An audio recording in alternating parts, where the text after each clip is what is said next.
মাছে ভাতে বাঙালি অথেন্টিক একটা ইলিশের টেস্ট পেতে গেলে এভাবে ট্রাই করে দেখবেন। হ্যালো এভরিওয়ান, আসসালামু আলাইকুম, welcome my another cooking video. চলে আসলাম আবারও একটি নতুন ভিডিও নিয়ে। তো প্রথমে কড়াইতে আমি তেল গরম করে নিব। তেলটা গরম হয়ে গেলে এখানে আমি কিছুটা পরিমাণ পেঁয়াজ কুচি এবং কাঁচামরিচ ফালি দিয়ে দিব। দিয়ে এগুলোকে আমি ভালোভাবে কিছুক্ষণ ভেজে নেব, হালকা ব্রাউন কালার অবধি ভেজে নেব। হালকা ব্রাউন কালার হয়ে গেলে এখানে আমি এখন একে একে মশলাগুলো অ্যাড করে দিব।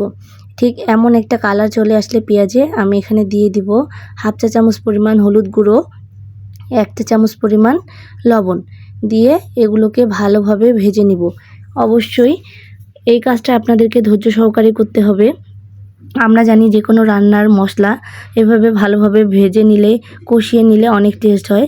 এ পর্যায়ে ভাজা হয়ে গেলে আমি এখানে 1.5 চা চামচ পরিমাণ লাল মরিচের গুঁড়ো দিয়ে দিব। এগুলো আপনারা আপনাদের স্বাদ অনুযায়ী দিতে পারেন।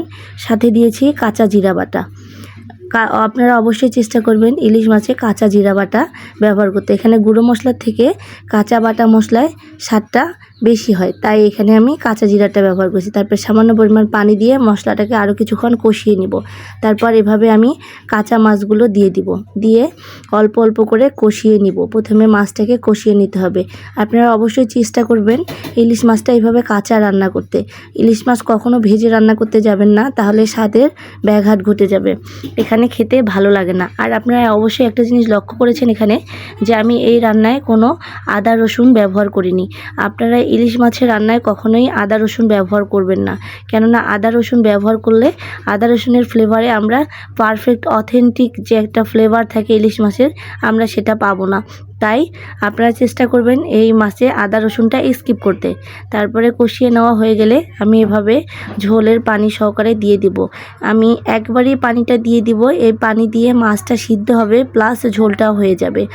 আপনারা যারা আমার চ্যানেলে নতুন এসেছেন অবশ্যই আমার চ্যানেলটিকে সাবস্ক্রাইব করে দিবেন এবং আমার পেজটাকে ফলো করে দিয়ে আমার পাশে থাকবেন। আমার ভিডিওটি ভালো লাগলে লাইক কমেন্ট করে একটা শেয়ার দিয়ে যাবেন।